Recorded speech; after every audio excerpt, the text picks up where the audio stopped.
नमस्कार और वेलकम।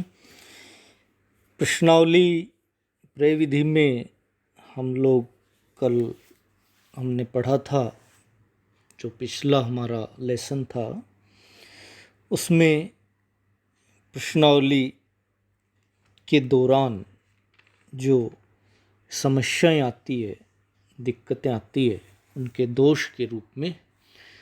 और मैं राजकीय महिला महाविद्यालय सादुल शहर से डॉक्टर देवेंद्र शर्मा, सहायक आचार्य समाजशास्त्र, आज स्टूडेंट्स के साथ हम लोग पढ़ेंगे प्रश्नावली और अनुसूची की परस्पर तुलना, साथ में इन दोनों के बीच में किस तरह का अंतर है वो पाया जाता है। तो हम चलते हैं सबसे पहले दोनों के बीच में पाई जाने वाली समानताओं पे।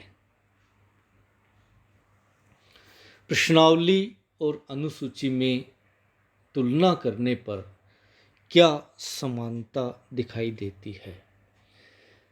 सबसे पहला तथ्य इसमें यदि देखें तो ये दोनों ही प्रश्नावली और अनुसूची अध्ययन विषय से संबंधित प्रश्नों की क्रमबद्ध सूची होती है। यानी इसमें जिस अध्ययन को हम करना चाह रहे हैं उसके संबंध में क्रमबद्ध रूप से प्रश्न तैयार करके इन सूचियों का निर्माण किया जाता है। अर्थात सबसे पहली समानता दोनों के बीच में है अध्ययन विषय से संबंधित प्रश्नों की क्रमबद्ध सूची। दूसरे तथ्य की यदि हम बात करें समानता के आधार पर, तो ये कहा गया कि दोनों ही प्रविधियों में, अर्थात प्रश्नावली और अनुसूची दोनों ही प्रविधियों में प्राथमिक तथ्य एकत्रित किए जाते हैं। अर्थात ये दोनों ही प्रविधियां जिनके माध्यम से प्राथमिक तथ्यों को एकत्रित करने का कार्य है वो किया जाता है। तो दोनों में ये समानता है प्राथमिक तथ्य एकत्रित करने की। तीसरी बात, तथ्य हम देखें समानता का, तो ये कहा गया कि प्रश्नों की भाषा एक जैसी होती है। दोनों में लगभग एक समान भाषा वाले जो प्रश्न हैं वो रखे जाते हैं। थोड़ा बहुत अंतर हो सकता है, लेकिन बहुत ज़्यादा अंतर दोनों के प्रश्नों में नहीं पाया जाता। तो ये समानता का पक्ष है, इसमें प्रश्नों की भाषा में समानता विद्यमान होती है। नेक्स्ट, इसमें यदि समानता देखें हम तो ये तथ्य बताया गया कि इनका जो बाहरी पक्ष है, अर्थात आकृति इनका रंग रूप, वो लगभग एक जैसा होता है, उसमें ज़्यादा फर्क नहीं होता है। एक जैसे समान दिखने वाली ये प्रश्नों की सूचियां होती हैं, प्रश्नावली और अनुसूची। और यदि हम इसमें प्रश्नों का जो निर्माण करते हैं, उस निर्माण के दौरान कौन कौन से प्रश्न शामिल किए जाने हैं उसकी बात करें, तो एक जैसे ही प्रश्नों के निर्माण के दौरान सावधानियां रखी जाती है। वो ही प्रश्न शामिल किए जाते हैं जो प्रश्नावली में होते हैं, वो ही अनुसूची में, और अनुसूची में जो प्रश्न होते हैं लगभग वही प्रश्नावली के अंदर पाए जाते हैं। अर्थात प्रश्नावली और अनुसूची में प्रश्नों के निर्माण के दौरान समान सावधानियां रखी जाती है। एक समानता का आधार इनमें गुणात्मक और सूचनात्मक सूचनाओं को संकलित करने से संबंधित है। अर्थात प्रश्नावली प्रविधि और अनुसूची प्रविधि दोनों के अंदर गुणात्मक और संख्यात्मक या परिमाणात्मक सूचनाएं हैं वो संकलित की जाती है। तो इस आधार पर ये प्रश्नावली और अनुसूची में हम समानता देख सकते हैं। लेकिन प्रश्नावली और अनुसूची एक समान नहीं होती है, इनमें फिर भी कुछ न कुछ भिन्नता या अंतर अवश्य होता है। तो आइए हम देखते हैं कि दोनों के बीच में समानता के साथ में क्या अंतर या भिन्नता है वो पाई जाती है। प्रश्नावली एवं अनुसूची प्रविधि का अंतर। सबसे पहले अंतर का आधार यहाँ पे बात की गई प्रयोग करने की विधि, प्रयोग में लाने की विधि। प्रश्नावली जिसे कि डाक के द्वारा भेजा जाता है और डाक के द्वारा ही पुनः प्राप्त किया जाता है, जबकि अनुसूची में अनुसंधानकर्ता द्वारा साक्षात्कार की प्रक्रिया के माध्यम से इसका प्रयोग किया जाता है। अर्थात अनुसूची को डाक के द्वारा नहीं भेजा जाता और वापस प्राप्त नहीं किया जाता, लेकिन प्रश्नावली को डाक के द्वारा भेज करके डाक के द्वारा ही प्राप्त किया जाता है। तो दोनों में प्रयोग करने की विधि के आधार पर अंतर दिखाई देता है। दूसरा इसमें अंतर का आधार है सूचनादाता से संपर्क। सूचनादाता से प्रश्नावली प्रविधि में शोधकर्ता और सूचनादाता के बीच में प्रत्यक्ष संपर्क नहीं होता, बल्कि अप्रत्यक्ष संबंध पाए जाते हैं। जबकि अनुसूची में सूचनादाता के सामने अनुसंधानकर्ता उपस्थित होता है, इसलिए उनमें प्रत्यक्ष संबंध है वो पाए जाते हैं। इस आधार पर अंतर होता है। तीसरा अंतर का आधार बताया गया अध्ययन क्षेत्र का आकार। प्रश्नावली के अंदर बड़े क्षेत्र, विस्तृत क्षेत्र में फैली हुई इकाइयाँ से सूचनाएं एकत्रित करना आसान होता है, लेकिन अनुसूची प्रविधि के अंदर चूँकि कार्यकर्ताओं के माध्यम से तथ्य एकत्रित किए जाते हैं, इसलिए छोटे क्षेत्र और सीमित क्षेत्र या कम बिखराव वाली सूचनादाता से सूचनाएं एकत्रित की जाती है। मतलब प्रश्नावली का जो क्षेत्र है वो बड़ा होगा, आकार बड़ा होगा क्षेत्र का, और अनुसूची के क्षेत्र का आकार है वो छोटा होगा। अगला अंतर का आधार इसमें सूचनाओं की पूर्ति है। प्रश्नावली जिसमें सूचनादाता को वो डाक से प्राप्त होती है और उसका भरने का काम स्वयं सूचनादाता करता है, जबकि अनुसूची जिसमें सूचनाएं भरने का काम स्वयं अध्ययनकर्ता के द्वारा किया जाता है। सूचनादाता प्रश्नावली अनुसूची नहीं भरता, अनुसूची को भरने का काम अध्ययनकर्ता का होता है। तो दोनों में इस आधार पर भिन्नता दिखाई देती है। अगला अंतर का आधार अध्ययन की गहनता है।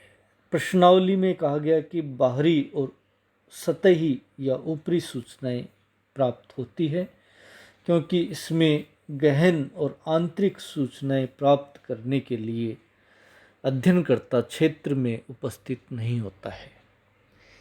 अनुसूची के अंदर ये कहा गया कि गहन और आंतरिक सूचनाएं प्राप्त हो सकती है।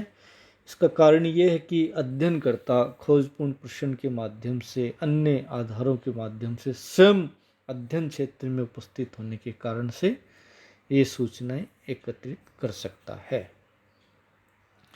अगला अंतर का आधार बताया गया प्रश्नों का स्तर।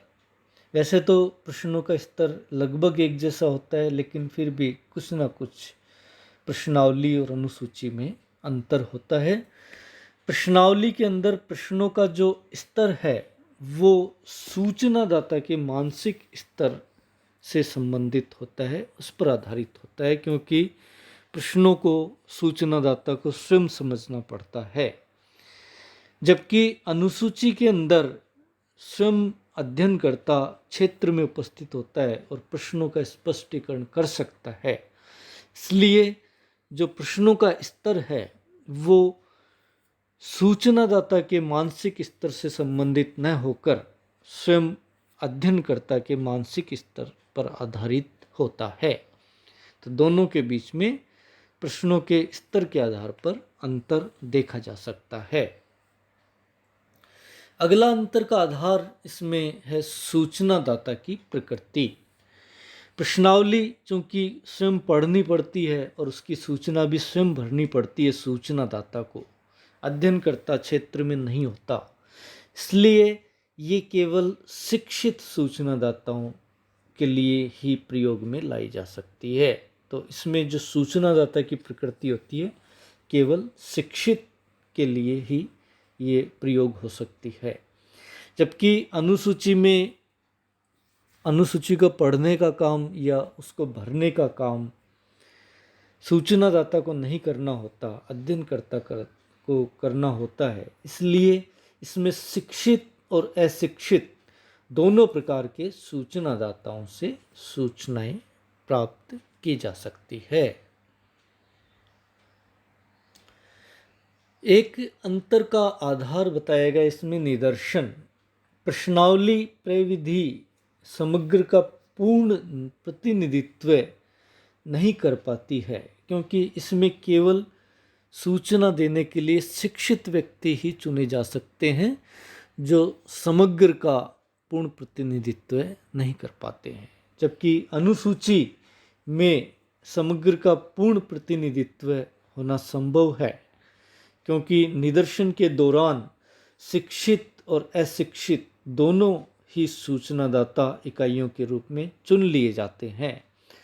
तो इस आधार पर यह समग्र का पूर्ण प्रतिनिधित्व कर पाती है। तो इस आधार पर, निदर्शन के आधार पर दोनों के बीच में अंतर दिखाई देता है। एक अंतर का आधार व्याख्यात्मक टिप्पणी एवं फुटनोट है।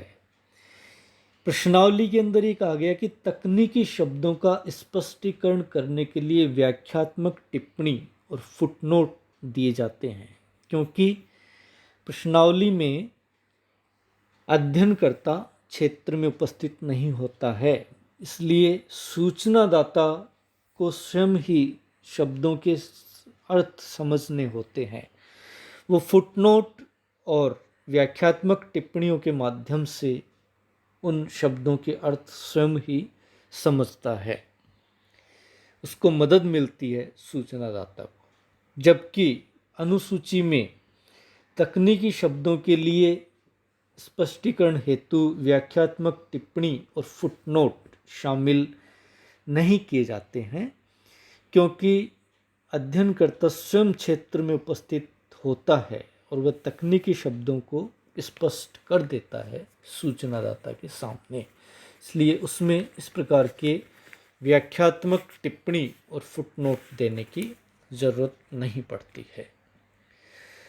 समय, श्रम और धन की लागत के आधार पर अंतर। प्रश्नावली प्रविधि में समय, श्रम और धन की लागत कम आती है, क्योंकि क्षेत्र में उपस्थित इकाइयों के पास एक साथ प्रश्नावलियाँ वितरित हो जाती है डाक के द्वारा और एक साथ ही लगभग प्राप्त हो जाती है भर करके। जबकि अनुसूची में अध्ययनकर्ता अपने कार्यकर्ताओं के माध्यम से सूचनादाता से व्यक्तिगत संपर्क करके सूचनाएं लाता है, इसलिए उसमें समय, श्रम और धन की लागत है वो भी ज़्यादा आती है। तो दोनों में इस आधार पर अंतर दिखाई देता है। अभिनति या पक्षपात, ये भी अंतर का आधार है। प्रश्नावली प्रविधि में शोधकर्ता सूचनादाता के विचारों को प्रभावित नहीं कर पाता, क्योंकि वह सूचनादाता के सामने उपस्थित नहीं होता, इसलिए सूचनादाता स्वतंत्र रूप से विचार व्यक्त कर सकता है। तो इसमें सूचनाओं में अधिक वस्तुनिष्ठता देखी जा सकती है, जबकि अनुसूची में सूचनादाता के सामने अध्ययनकर्ता उपस्थित होने के कारण वह सूचनादाता के विचारों को प्रभावित करने की संभावना रखता है। अतः सूचनाएं में वस्तुनिष्ठता अपेक्षाकृत कम हो सकती है। एक अंतर का आधार इसमें प्रति उत्तरों की प्राप्ति के प्रतिशत के आधार पर भी बताया जा सकता है। प्रश्नावली प्रविधि में लगभग 50% तक ही उत्तर प्राप्त होते हैं। उत्तरों का प्रतिशत इससे ज़्यादा नहीं होता है, यानी आधे उत्तर ही उसमें सूचनाओं के प्राप्त होते हैं। जबकि अनुसूची में अध्ययनकर्ता स्वयं क्षेत्र में उपस्थित होने के कारण जो सूचनाओं का उत्तरों का प्रतिशत है वो 100% तक होने की संभावना पाई जाती है। दोनों के बीच में उत्तरों के प्रतिशत के आधार पर अंतर देखा जा सकता है। एक अंतर का आधार इसमें अवलोकन भी कहा गया है कि प्रश्नावली में जो घटनाएं सामने घटित होती है उनका अवलोकन संभव नहीं होता, क्योंकि इसमें सूचनादाता के सामने अध्ययनकर्ता उपस्थित नहीं होता है। जबकि अनुसूची के अंदर सूचनादाता के सामने अध्ययनकर्ता उपस्थित होता है, इसलिए इस प्रविधि में उसके घटना एवं व्यवहारों का अवलोकन भी साथ साथ संभव होता है। इस आधार पर दोनों प्रविधियों में अंतर देखा जा सकता है। तो इसी के साथ आज हमारा ये प्रश्नावली का जो टॉपिक है वो पूर्ण होता है। प्रश्नावली प्रविधि और प्रश्नावली और अनुसूची के बीच में समानता और भिन्नता। धन्यवाद।